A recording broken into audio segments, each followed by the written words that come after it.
Hello, everyone. Happy Monday.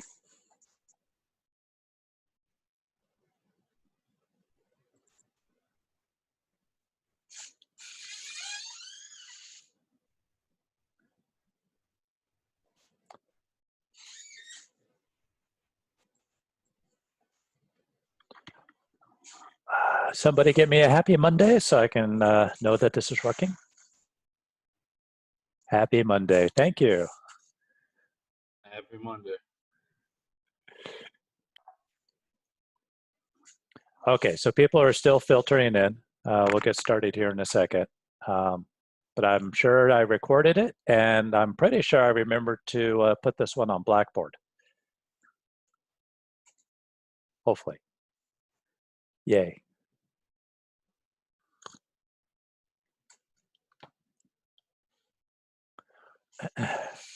I did figure out with my kids' help, but not a lot of help he didn't give me, but I figured out how to use YouTube. So the last two lectures I posted up to YouTube, and I put the instructions in an announcement, and if the instructions don't work, then just do a search for, oh great, good, worked. If you have trouble finding them, you can just type in my name, Aaron Pratt, and you'll find me that way as well.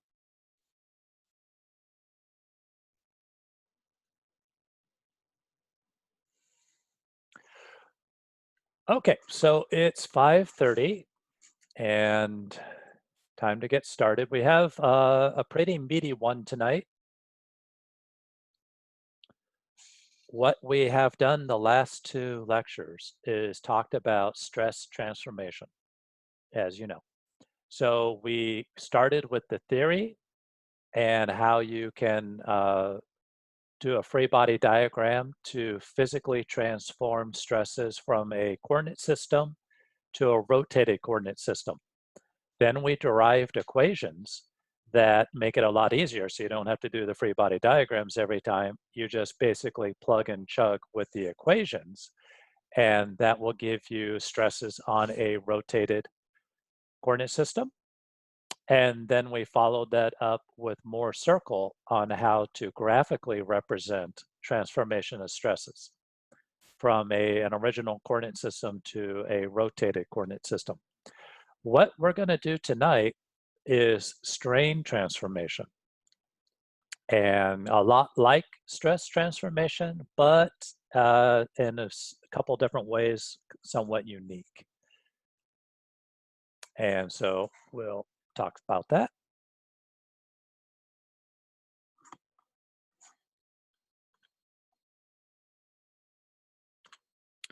Okay, so let me get my little spotlight dealy bobber here. And so we're going to talk about strain transformation. We're going to start with our cube.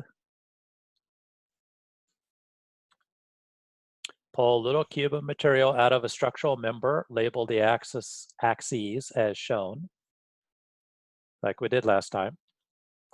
And so I'm going to deal with sigma x and sigma y. And we're limiting the discussion to plane strain. We're not going to look at a three-dimensional strain condition. So if we apply normal stress only to the normal of the x and y axis, then we get this strain. This is kind of interesting. So if I'm pulling in the x direction with a stress normal to the x direction, then obviously the material is going to stretch out in the x direction. If I pull normal to the y direction, then the material is going to stretch out in the y direction. That's your epsilon y dy is a stretch in the y. Epsilon x dx is your stretch in the x. But remember that little thing we talked about, Poisson's ratio, where if you stretch or compress a material in one axis, it will compress or it'll get bigger or it'll get smaller in the transverse direction.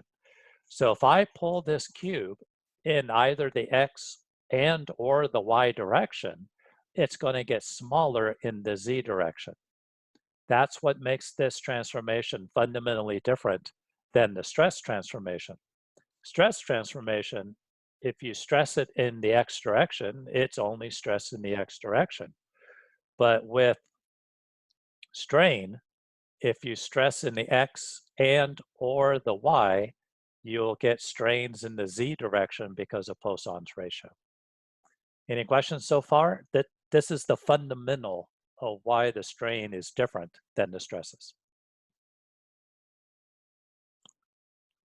I guess I would like to hear one more time the relation to Poisson's ratio.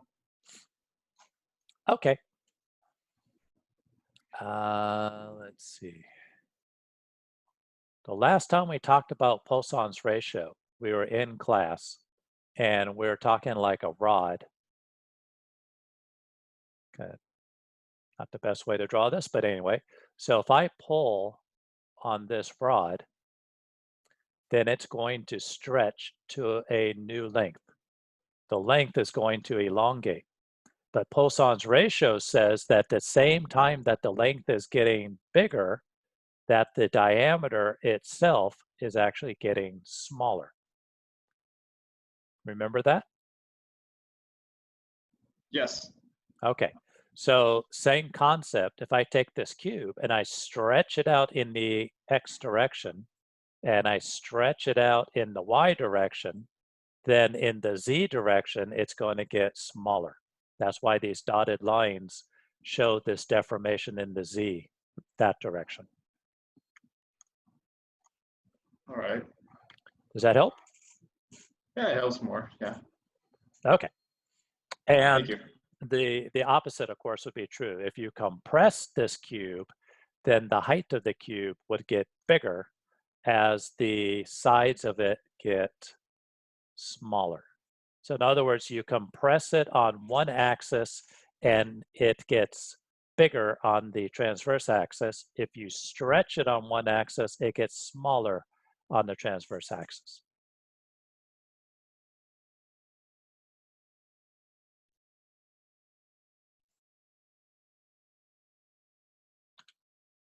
So epsilon x is proportional to sigma x.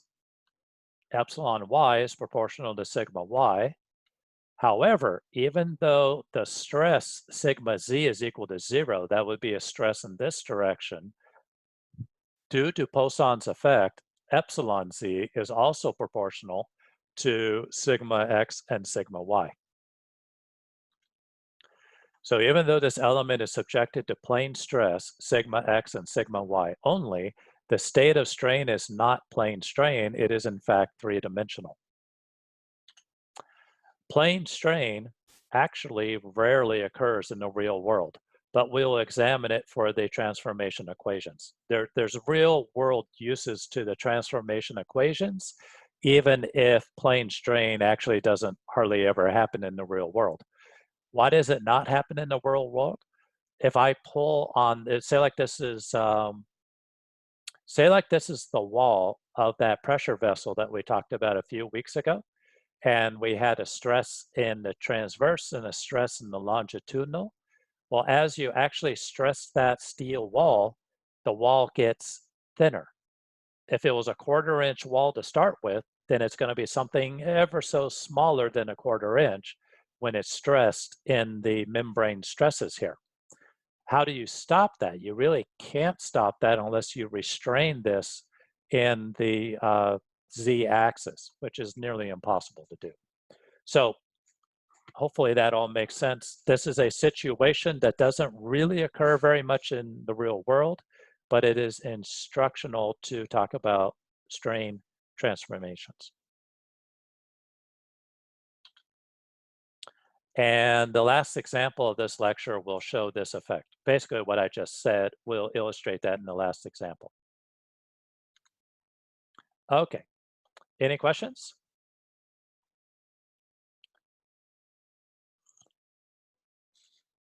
All right, so we're going to start with the free body diagrams, basically, talking about how to transform. So I've got strain, as you can see right here. This is my strained or deformed element. It originally was a square, and now it has been deformed into this diamond shape.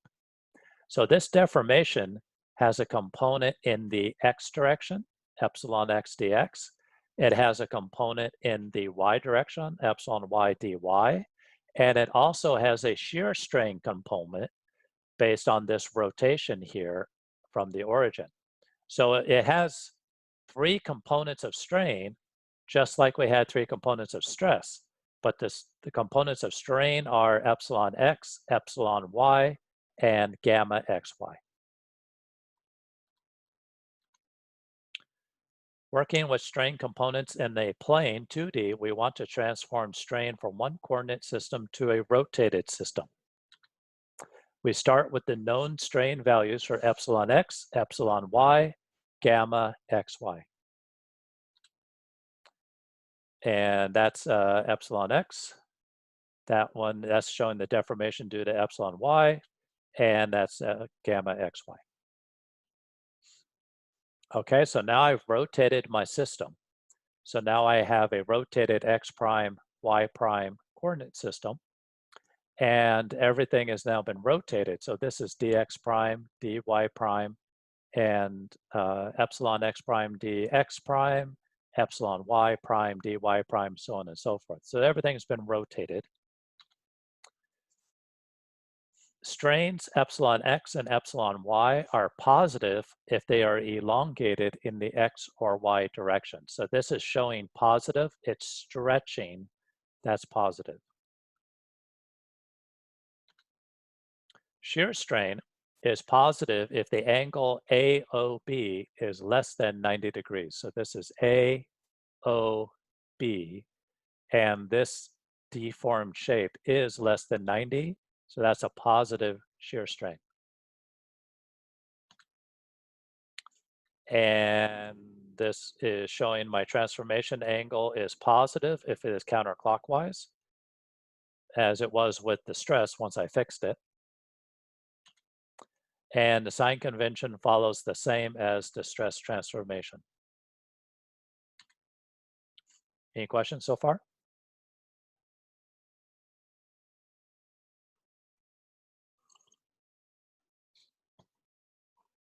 Okay, so what we're going to do is we're going to figure out a way, basically using geometry, to relate dx to dx prime, dy to dy prime, and gamma xy to gamma x prime y prime. So I start with an undeformed lengths of an element. Dx and dy are undeformed. This is my original element. From trigonometry, dx is dx prime cosine theta. Dy is dx prime sine theta.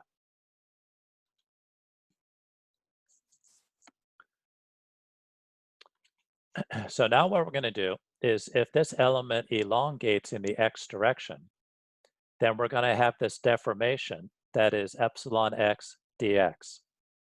So remember way back, way back to the beginning of this class, like chapter 2 stuff, that the deformation is the strain, which is inches per inch, times the original length. So epsilon x times dx is the total deformation due to a average strain of epsilon x. So dx is my original, and this is my new length. So this is how far it's grown or elongated. I can take that elongation and find the component of it that is parallel to the x prime axis. So if the element elongates along x prime direction by delta x prime is epsilon x dx cosine theta. That's this length here. Do the elongation in the x direction. So I can transpose this to this, and this is how far it's moved in the x prime direction. So again, if this was my deformation in the x, this is my deformation in the x prime.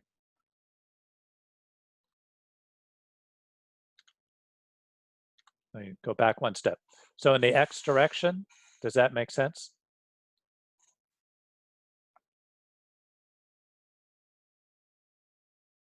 Okay, good. So now we have a relationship between deformation on x prime and deformation on x. So we're 1/3 of the way there. Now we look at the dy direction.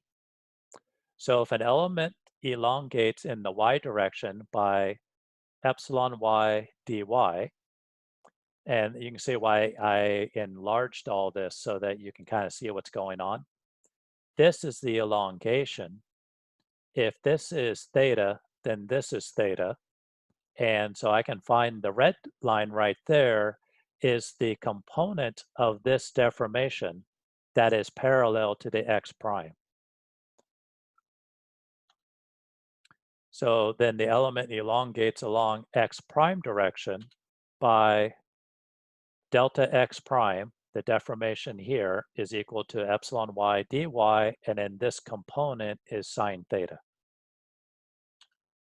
Do the elongation in the y.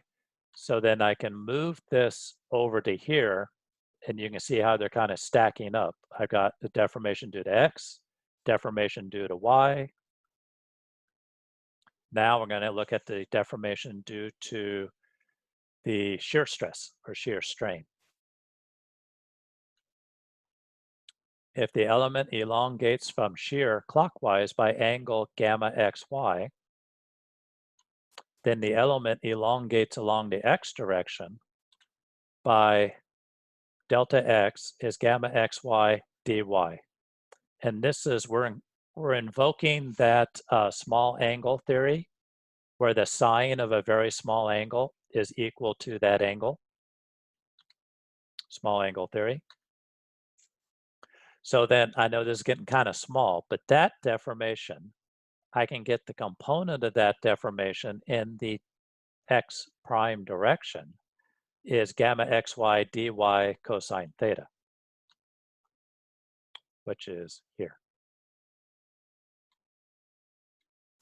So if I add up all three components of deformation, then delta x prime, this was due to the x, due to the y, and due to the shear strain.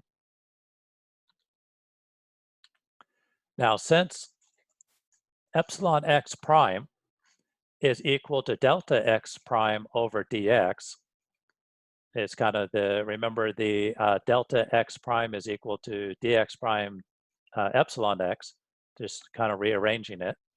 But I can take, oops, I can take this and plug it back into here. And dx is equal to dx prime cosine theta. That's where we started. dy is dx prime sine theta. So now I can take all of these, dump them back in here, and I get what is supposedly a nicer looking equation. Epsilon x prime is epsilon x cosine squared theta, epsilon y sine squared theta, gamma xy sine theta cosine theta.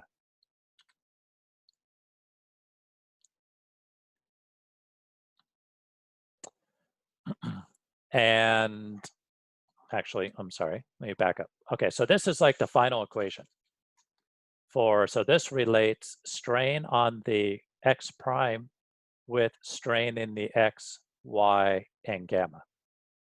So again, you can see the similarity that the equation for stress transformation, you needed to know the stress in the x, y, and shear stress.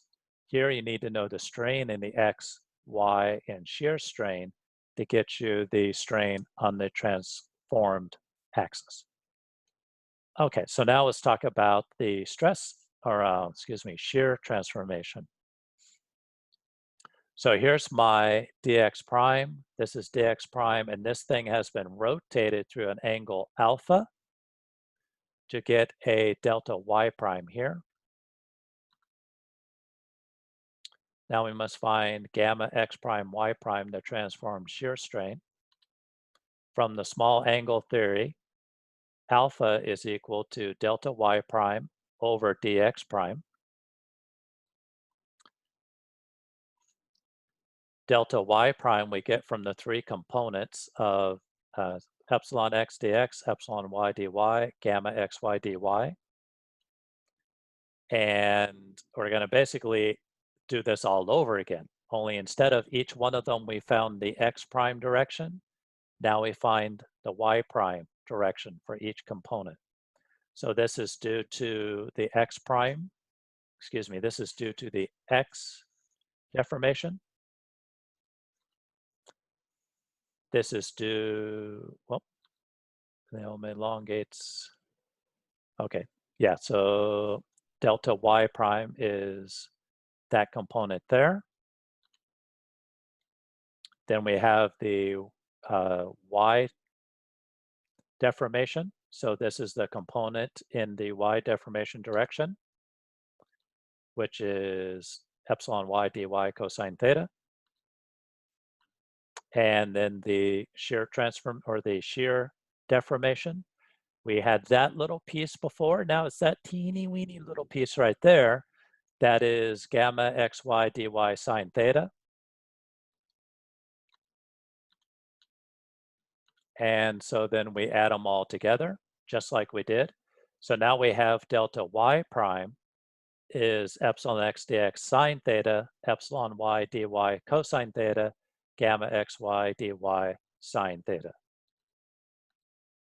And now we were getting back, we had alpha is delta y prime over dx. Substituting, I can now plug this in, solve for alpha. And then we have beta here. That was on the dx, was alpha. Beta is on the dy.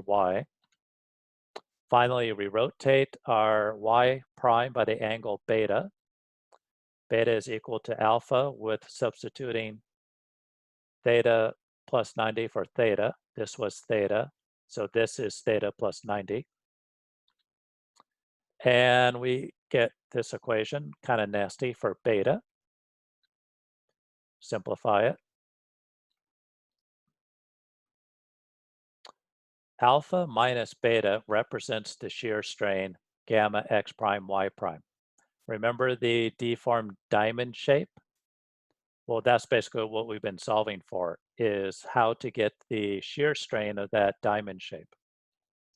So therefore, gamma x prime y prime is minus 2 epsilon x minus epsilon y sine theta cosine theta plus gamma xy cosine square theta sine square theta. Using trigonometric identities, we come with this expression that looks a whole lot like the stress transformation for x prime. And gamma x prime y prime is this expression here. And lastly, epsilon y prime. So here's our three equations. Each one of them are dependent only on the strain in the x, strain in the y, shear strain, and the angle of rotation.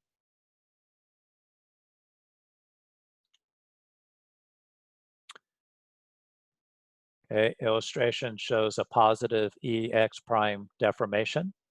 So this was my original. When I stretch it in the X direction, it got smaller in the Y direction because of Poisson's ratio. And positive, so this is a positive shear strain here because AOB, that angle is now less than 90.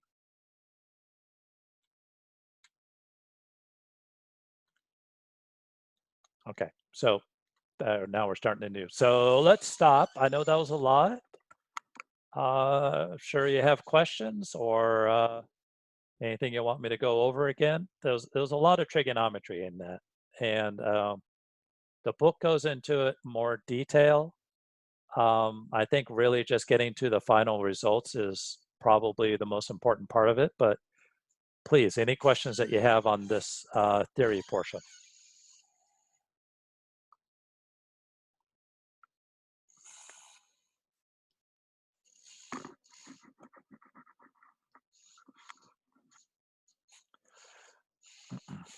So again, this presentation was presented beforehand, so you can look at it at your leisure.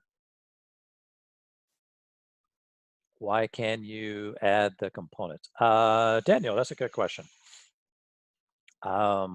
Which components? Let's go back here a little bit.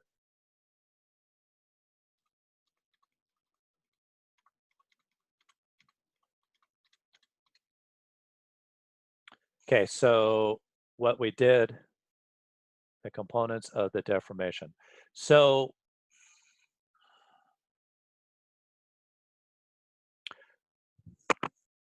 basically, as I understand it, what we have to do is, you remember the cube that I showed you in the very beginning?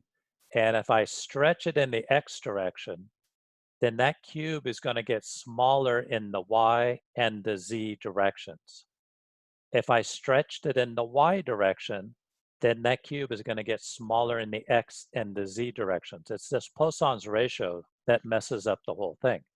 So what you need to do is you have three sources of strain. You can strain in the x direction, you can strain in the y direction, and you can strain in a shear strain direction. Each one of those, x, y, and shear, has a component in this x prime direction that we're trying to find. So I had to stretch each one of those individually. I had to stretch it in the x, I needed to stretch it in the y, and then I needed to rotate. This is what I'm showing here, is the rotation due to shear strain. And each one of those had that little red component that adds up to here. And then you have to add all three of those to get an expression of the total strain in the x prime direction.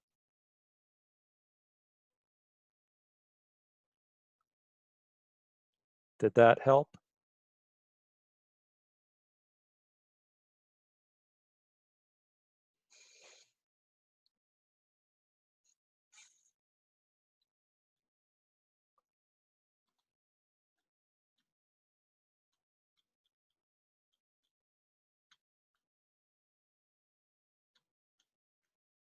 This is our end result here. So you can add them because they're all components of x. Yeah.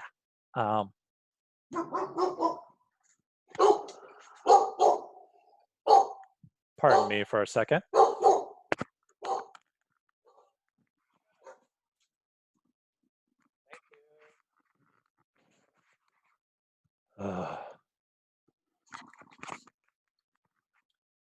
Never try to teach mechanics of materials when you have a black lab in the room. Because they're all, yes, the components of the different external work in opposition. It's because of the ratio. Okay, well, let's go back for a minute.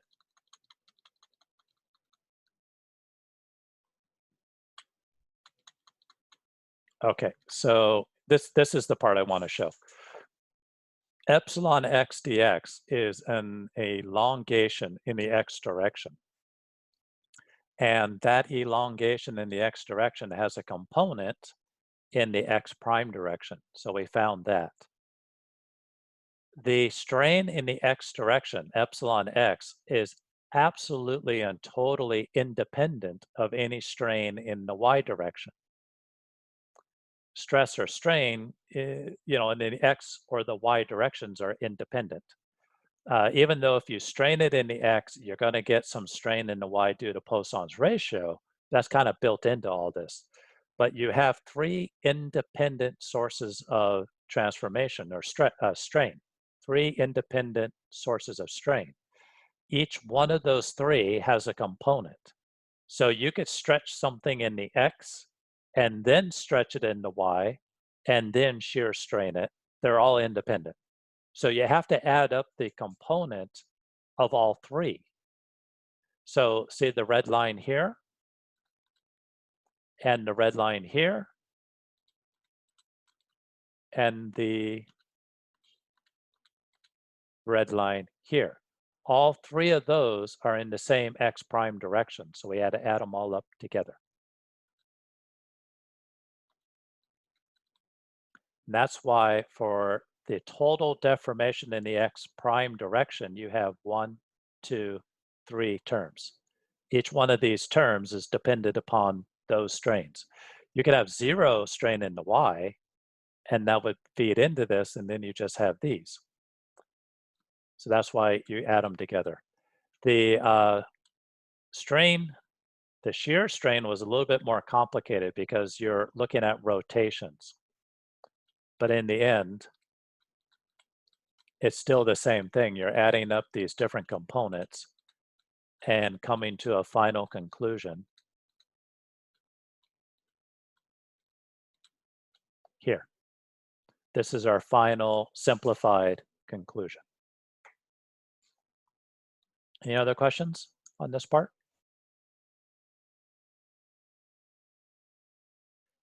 Okay. This was sign convention, showing you that in the positive epsilon x direction is positive and counterclockwise is positive. Okay, so forging ahead, if I may, similar to the principal stress, we can find principal strains. So tangent 2 theta p is equal to gamma xy over epsilon x minus epsilon y. And I'm not going through the math again. It's very similar to the way we did the principal stresses, but these are principal strains, so they are a little different. Epsilon 1, epsilon 2, so the maximum normal strain, minimum normal strain is this expression here. And again, at principal strains, the shear strain is equal to 0. And similar to maximum shear stress, we can find the maximum shear strain at tangent 2 theta s is minus epsilon x minus epsilon y over gamma xy. And the maximum shear stress is, maximum shear strain is epsilon x minus epsilon y over 2 squared, which is the average normal strain, plus gamma xy over 2, the shear strain squared. There's the average strain, normal strain. Are we ready for an example, or do we have any more questions on the theory?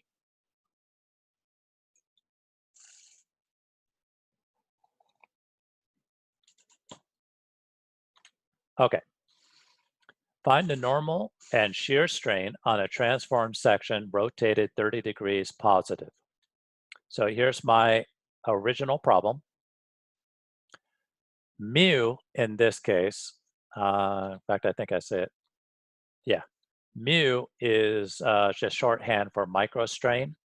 A microstrain is 1 times 10 to the minus 6 inch per inch. So this is 200 microstrain, 400, 300. You could also write these as 400 e to the minus 6, same thing. So if this is the strain condition on the x and y axis, then what is the strain condition on a rotated x prime, y prime axis at 30 degrees? You notice that the normal strain in the x is in tension. The normal strain in the y is in compression.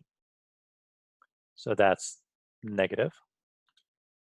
And the shear strain is pointing up in the same direction as y, pointing over in the same direction as x, so that's positive.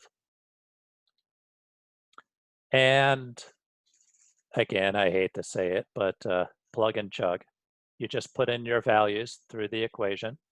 Make sure you capture the 2 theta here, 2 theta here. And you get epsilon x prime is 248 microstrain. Epsilon y prime, oops, you plug these in here again. You get minus 348 microstrain. And gamma x prime y prime over 2 is minus 200 mu minus 300 mu over 2 sine of 2 theta plus 400 mu over 2 cosine 2 theta. I would definitely encourage you to do this practice of writing these out, minus, minus, plus, minus, like so. It's very easy to get a sign mixed up. And of course, that would just render the complete wrong answer. Professor, Yes. why is the shear strain divided by 2 and the formula it's not? Let us see.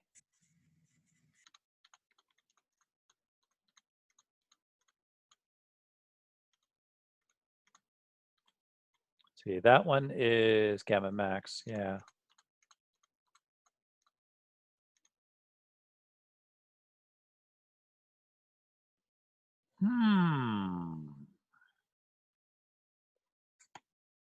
Let me check. Maybe I copied that down wrong.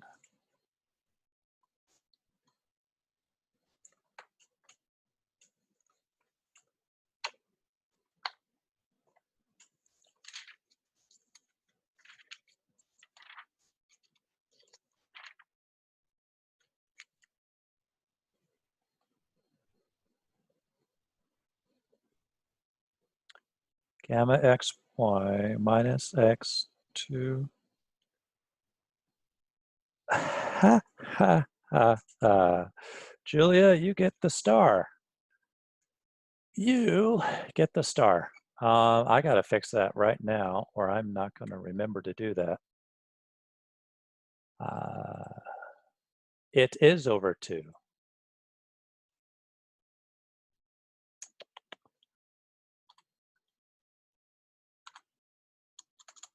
Let me do this for now.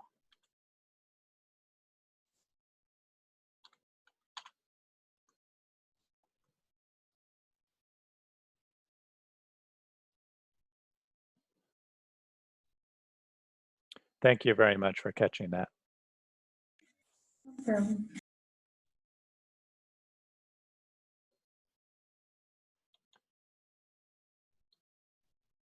Here we go, the lecture in 30 seconds.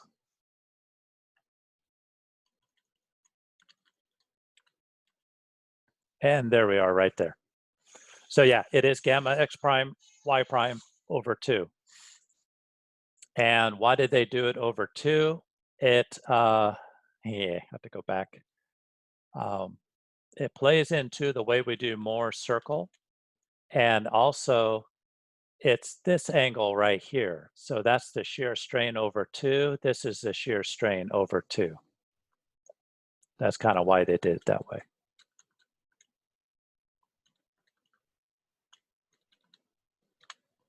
Okay, so the shear strain total is minus 233 mu. So this would be your final answers here. Any other questions on example 1?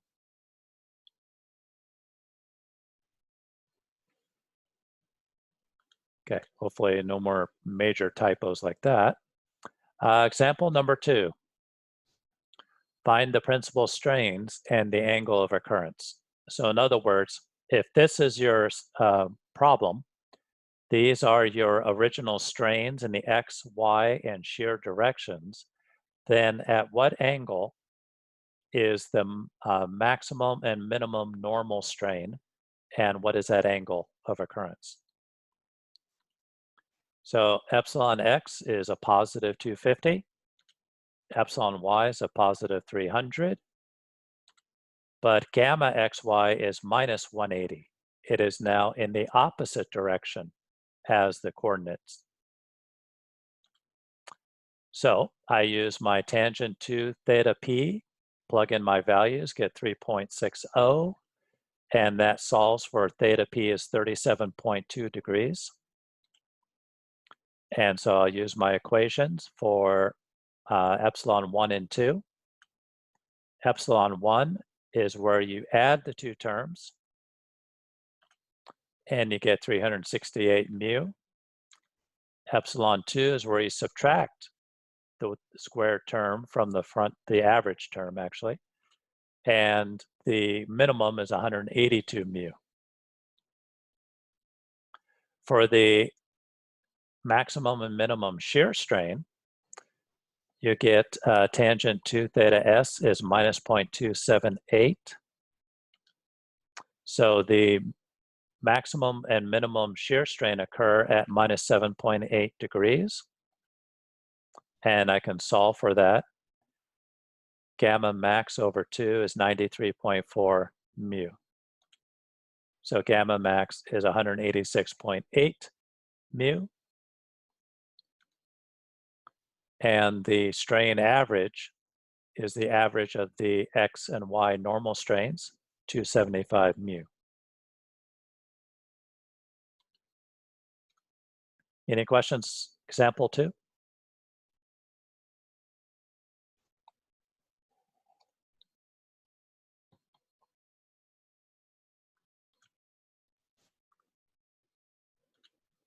Okay, so now we're going to do more circle again. I'm going to go through this rather quickly because it really is pretty much the same as it was for stress. You start by plotting a circle, the center of the circle on the, there's another typo, that's supposed to be the epsilon axis. Epsilon average is epsilon x plus epsilon y over 2. So I plot this on the epsilon axis, I plot the center at epsilon average from 0. Again, the positive normal strain epsilon and positive shear strain gamma over 2. Vertical axis is shear strain gamma over 2. Horizontal axis is strain epsilon. Plot your reference point A at epsilon x, gamma xy over 2, like so. So this is gamma xy over 2. This is epsilon x. Plot your reference line. Reference line is oriented at theta equal to 0 degrees, like we talked about before. And now we plot the radius. So now we draw our circle centered at C going through A. The radius of the circle, epsilon x minus epsilon y over 2 squared, gamma xy over 2 squared. And now we have our points A, B, or excuse me, B, D, E, and F. The significance of each point is really the same as with our stresses. B is maximum normal strain, 0 shear strain. Lost my, there we go. B is maximum normal strain, 0 shear strain. F is average normal strain, minimum or negative shear strain. D is minimum normal strain, 0 shear strain. And E is maximum shear strain, average normal strain.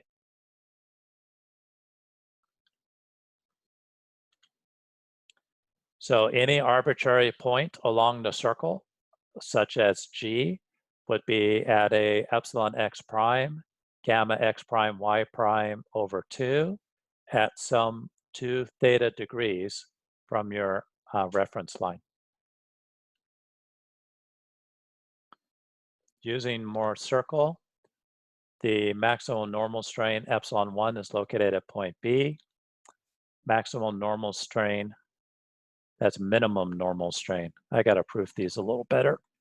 Minimum normal strain epsilon 2 is located at point D. Maximum shear at point E. Minimum shear at point F. Point G represents the transformation from X to X prime. So this would be the reference line for X. This is the reference line for X prime. And they're rotated by so many theta degrees.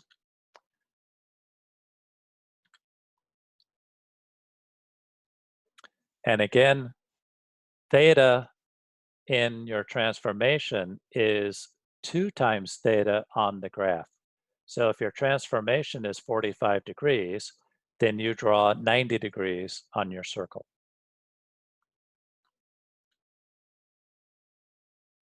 If a point A represents the original strain at epsilon x gamma xy over 2, then point G is rotated by 2 theta represents the transformed strain at epsilon x prime gamma x prime y prime over 2. And I didn't fix this one. Oh my goodness. This is the opposite. This came from the last presentation. So let's fix this. This is driving me crazy.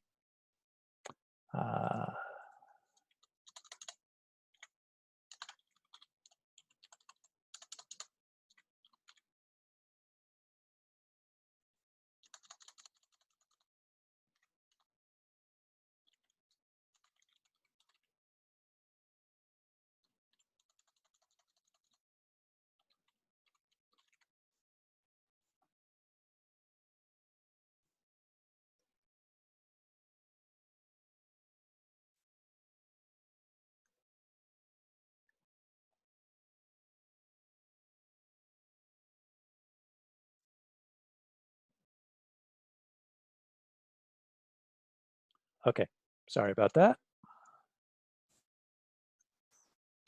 So as it's been corrected, these are strains, and clockwise is negative, counterclockwise is positive.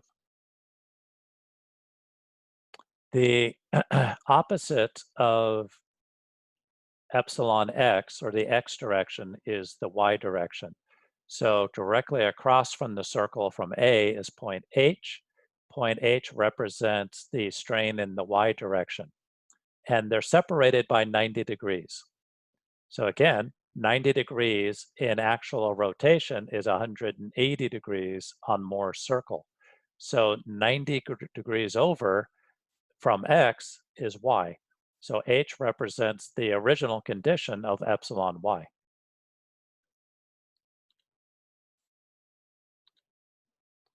Which is basically what I just said.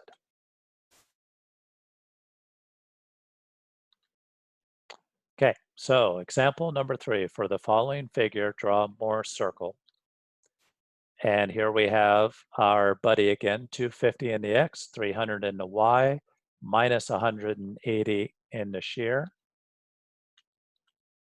So here's our original strain condition. The average strain is epsilon x plus epsilon y over 2, which is 275 mu. The radius, this was epsilon x minus epsilon y and gamma xy. So the radius is 93.4 mu. So I start with my coordinate system. I plot my center C at 275 mu on the epsilon axis. My reference point, this is a little different. My gamma xy over 2 is minus 90. So I actually go up, not down this time, to get to minus 90 and 250. That becomes my reference line.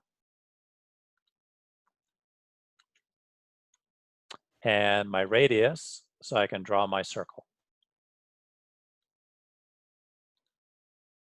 The radius again was 93.4 mu. So point B, oh, I didn't put the labels on there, darn it. So B is here, epsilon 1 is 368.4. Point D is here at the minimum, 181.6. And at point E, my gamma x prime y prime is positive 93.4. And minus 93.4 is at the top here. And there's the points.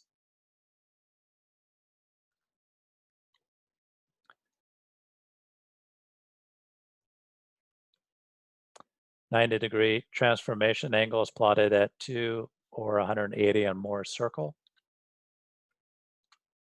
Okay, so that's basically the section on Moore's circle. Do we have any questions on that?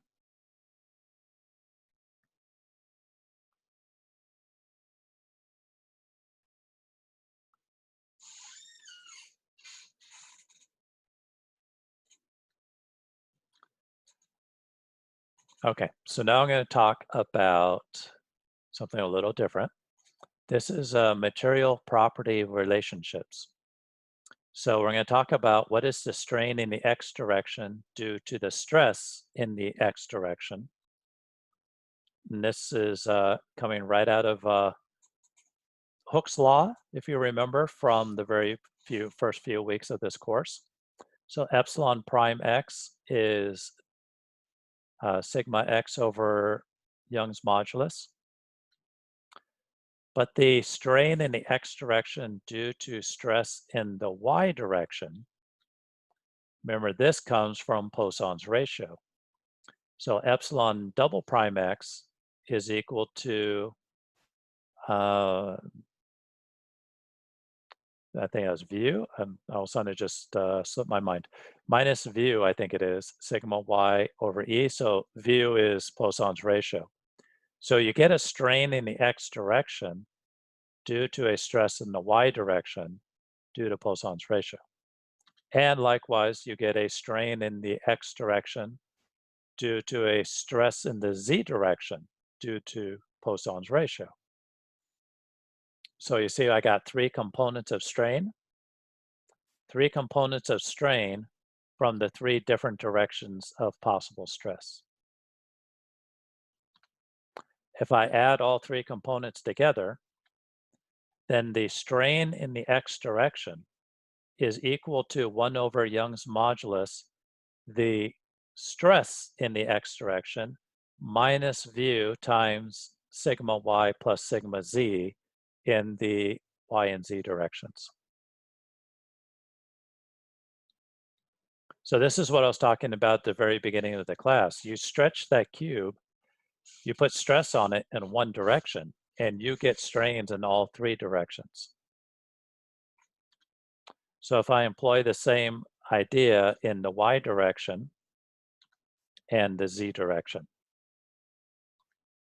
For shear stress to shear strain, gamma xy is equal to tau xy, the shear stress, over g, and the yz and the xz. So these are independent. And lastly, what we can do is relate the shear modulus to the modulus elasticity. G is equal to E over 2 times 1 plus vu. So these are, I would save these. These are really important. These guys, these three, and especially this one here. Especially when you get on to further classes in structural analysis, this it cannot be ignored when you're using different methods of the stiffness matrix method of finding deformations in a structure. You can't forget that straining in one direction or stressing in one direction causes strain in the other directions.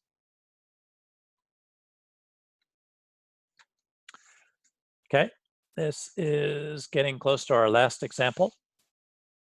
What we're looking at is a flat sheet of material that is 2 inches by 2 inches.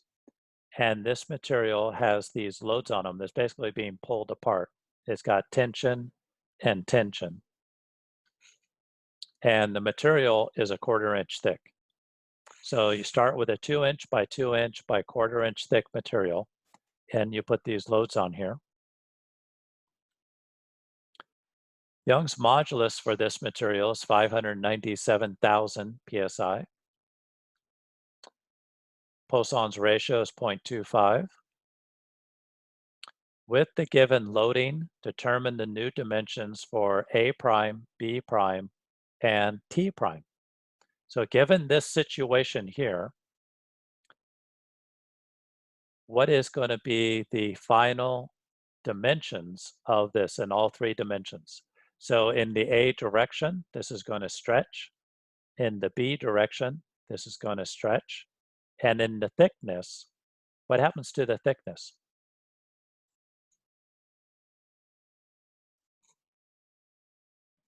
Anybody?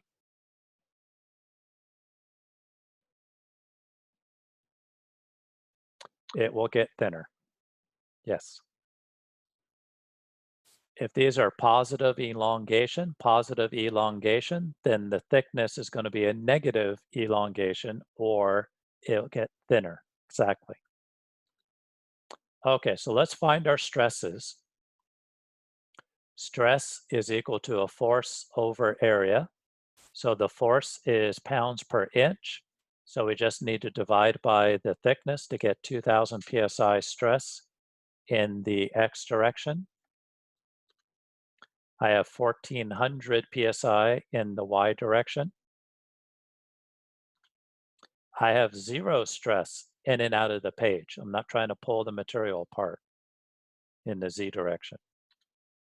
So using my equation, epsilon x is 1 over Young's modulus.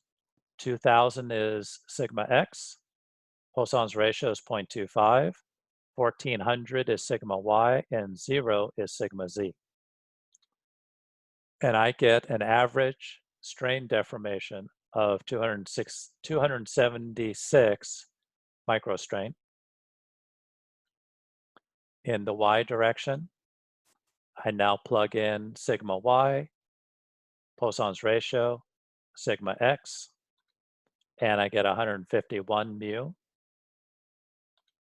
In the z direction, and this part I always thought is interesting, I have no stress in the z direction.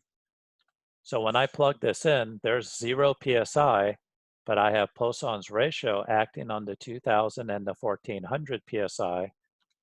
I have a negative strain of 142 microstrain. So the direction that has no applied stress on it has almost as much strain as the y direction that has 1400 psi stress on it. So the new A prime dimension is going to be the original 2 inches plus the strain in the x times 2, and it is now 2.00553 inches. B prime is 2 plus 0.5 or 151 microstrain times 2 inches, 2.00302. And the thickness is the 1/4 inch minus 142 microstrain times the 1/4 inch dimension, 0.24965. So it didn't decrease by a lot, but it did decrease. So that's what I had for today. I do sincerely apologize for the typos. I will try to go through and weed those out better. We still have, wow, almost 20 minutes. So I'm here if anybody has questions on this presentation or any other questions. The epsilon? Hello? Yes. Yes. Yeah, the epsilon. For the last one, it's epsilon y. I think it's supposed to be epsilon z at the very end. Yes, it is. Sorry. Yes, thank you.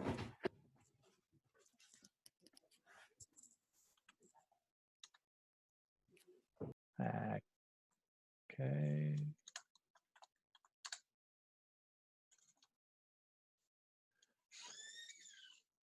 Okay, any other questions on my typos?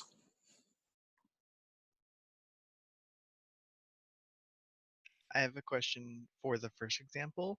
What was the equation that was wrong? It was like an equation that was like divided by 2, but it wasn't supposed to be. Yes, yes, that's a very good question. So let's go back. It was actually the results, not the first example. The example was right there. That example was right. It is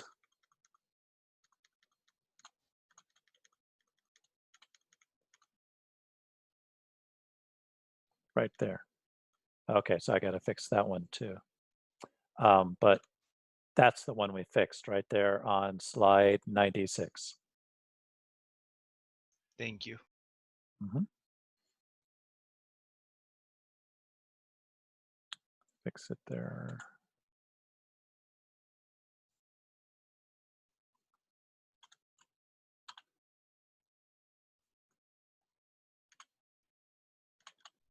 Okay.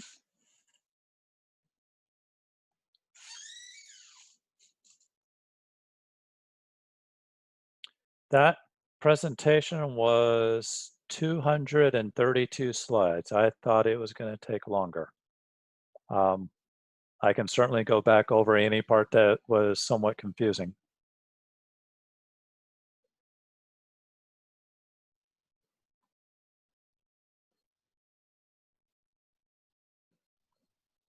I have a question. Yes, please. So based on like comparing it to like what we went on last week about like the stress transformations, like and how it's applied, I'm just wondering a little bit about the application of like strain transformation, well, how it's applied, the concepts. Like in a real world example? Yeah, basically. Okay. So curious. Yeah. I think it would help me like better visualize how to approach the problems and stuff like that. Well, I come from the world of concrete. So the examples that I can think of, real world examples, are in the world of concrete.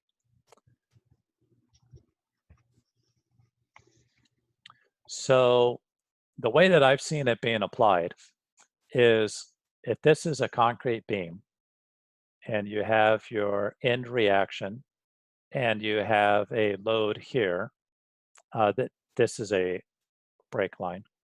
So the beam continues on. And so what happens is the compressive stresses are kind of going like this. It's basically compression from here to here. If that's your compressive stresses, then your tension stresses are going this way. And in the world of concrete, again, it's not actually the stress that causes cracking, it's actually more the strain. It's the strain that causes concrete to fail in compression, and it causes concrete to crack in tension. So if the diagonal tension strains are in this direction, then this beam is going to crack like this.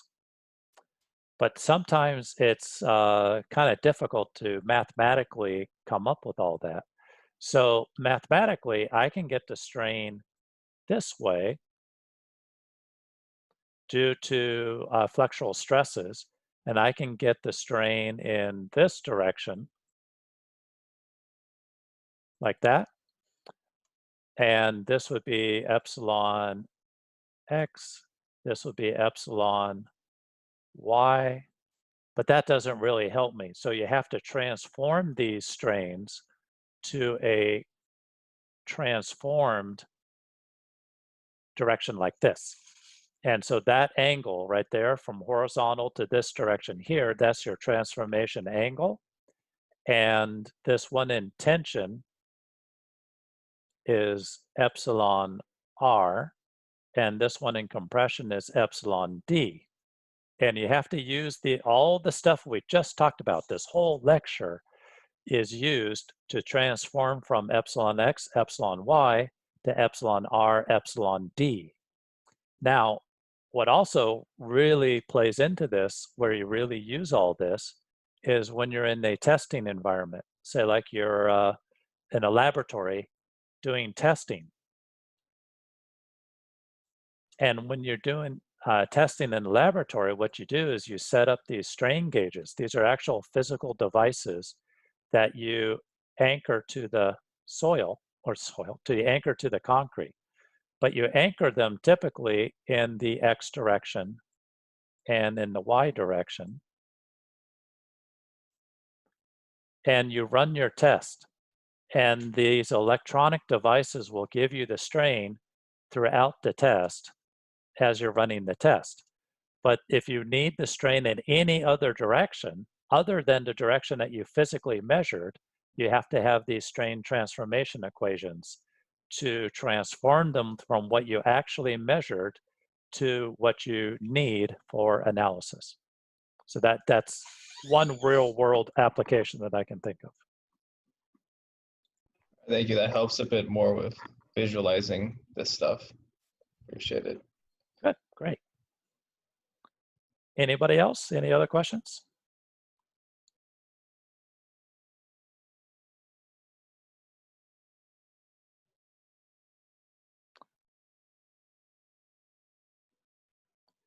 Okie doke. So please post to YouTube when you get a chance. Good luck. Okay, will do, Ryan. Definitely will do. Give me tomorrow, and I'll try to get it up tomorrow. Thank you, everybody. I'm going to end the meeting, end the recording, and we will see you on Wednesday. Thank you.